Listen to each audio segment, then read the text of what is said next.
This chapter, Ace of Aces, the story of Captain Eddie Rickenbacker. The place was Washington. It was December 1942.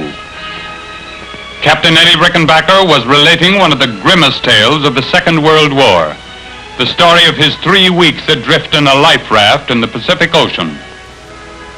Our prayers were answered. And if we hadn't had, or I hadn't had 7 witnesses, I wouldn't dare tell the story. For a seagull landed on my head and gave us food to sustain us for 2 days and sufficient bait through the use of its intestines in order that we may catch a couple of fish. Afterwards, Secretary of War Stimson commented, "Welcome home. I said it once before, and I say it now again. The usual rules of fate do not apply to you."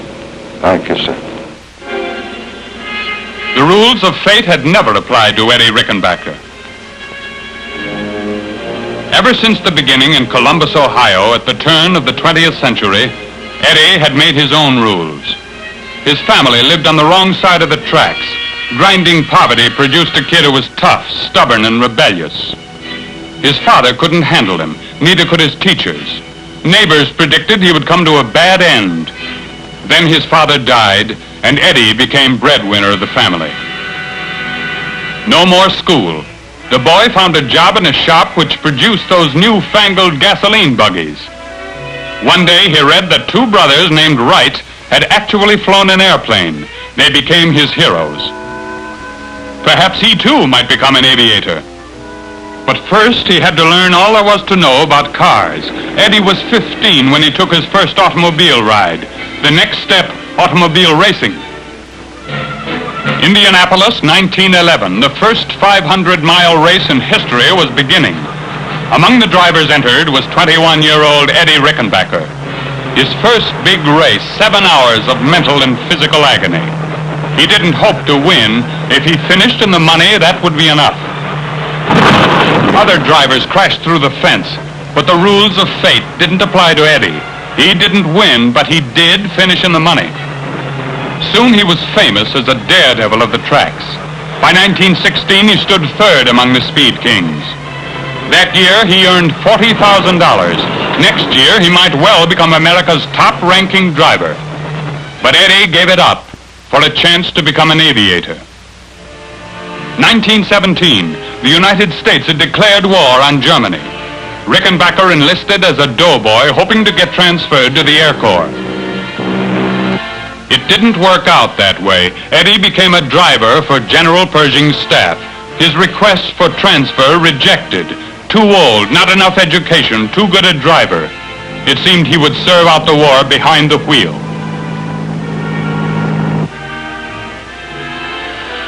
Then Eddie met General Billy Mitchell, America's first great advocate of air power. Mitchell took a liking to the young speed demon. He pulled a few strings and Eddie got his transfer. In that brand new officer's uniform, you were the proudest pilot in the Air Force. Your outfit was the 94th Squadron. In defiance of the enemy, you named it the Hat in the Ring Squadron. But could you, a novice, hold your own against the German aces? You soon proved that you could hold your own and more. April 1918, your first encounter with the enemy. You were flying a routine patrol when several German pilots jumped you. In a moment, there was a wild scramble in the skies. You fought for your life. Swinging behind a German plane, you lined him up in your gun sights. He peeled off, trying to escape. But you hung on, and a moment later, he went down in flames. The first kill of many. Soon you were a captain and an ace, decorated for bravery. You became commander of your squadron. A born leader, you set an example of determination and courage for your men. The 94th quickly became the outstanding group in the American Army.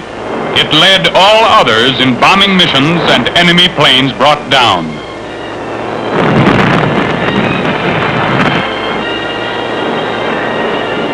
You were a fighting leader in the air daily, searching for Germans.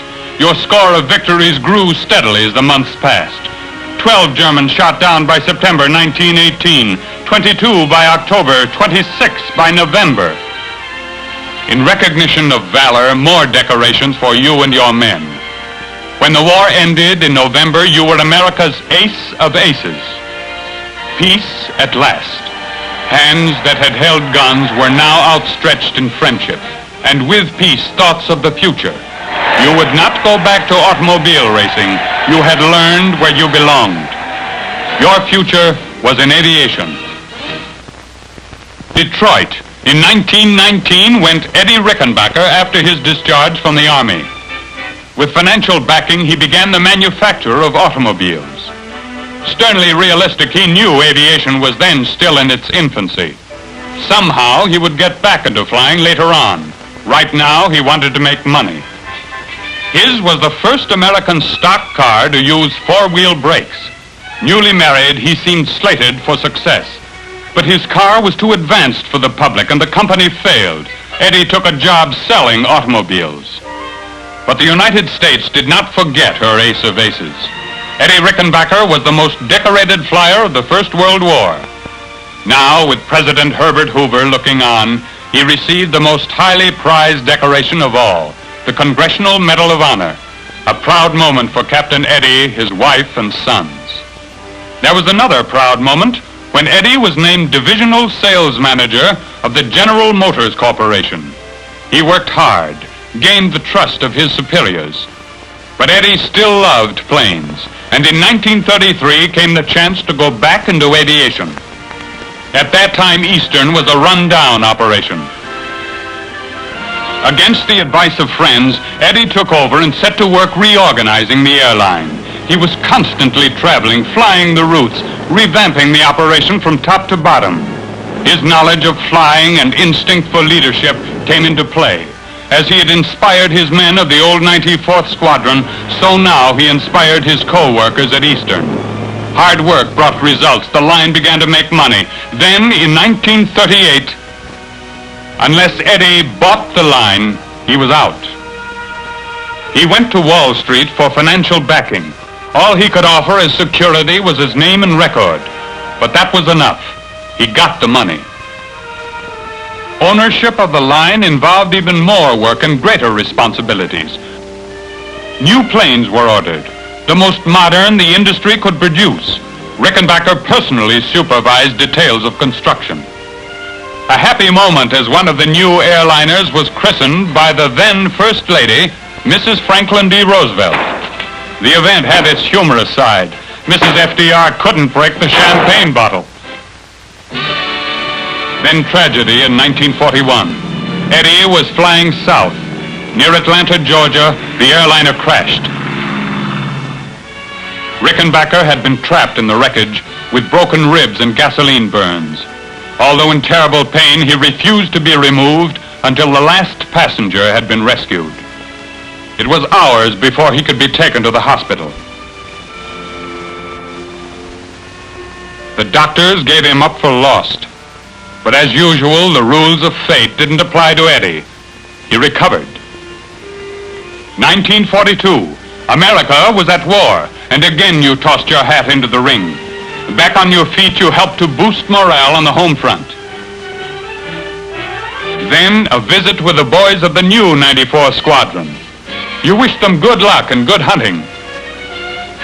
Too old to fight. But for you, General Arnold, commander of the Army Air Force, had a more important duty, a mission to MacArthur in the Southwest Pacific.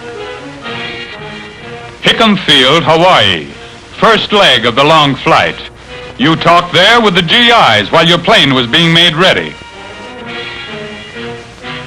Next stop, Canton Island, 1,800 miles away.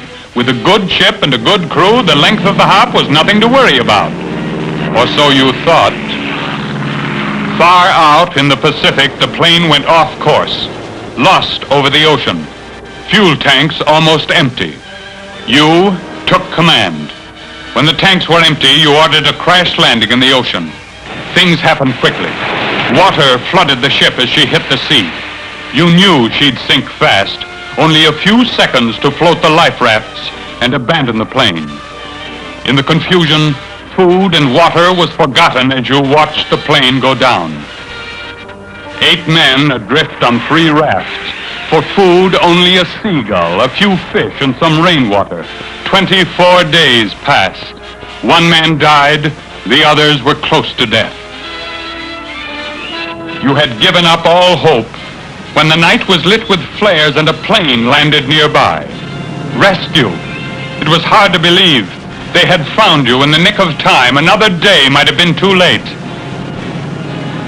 They brought Eddie and his men to the Air Force Base at Samoa, suffering from starvation, exhaustion, shock, covered with sores from long exposure to the sea, into the hospital for rest and treatment. Prognosis? Unfavorable. But again, Eddie cheated death. 2 weeks later, he was ready to go on and complete his mission. Then, home to Washington. The Army had prepared a hero's welcome. But for Eddie, the 3 most important people on the field were his wife and sons. Drifting on that raft, he had been certain he would never see them again. It was good to be back. He had proved with his life as a pilot and airline executive that the rules of fate did not apply to him. Eddie Rickenbacker, ace of aces.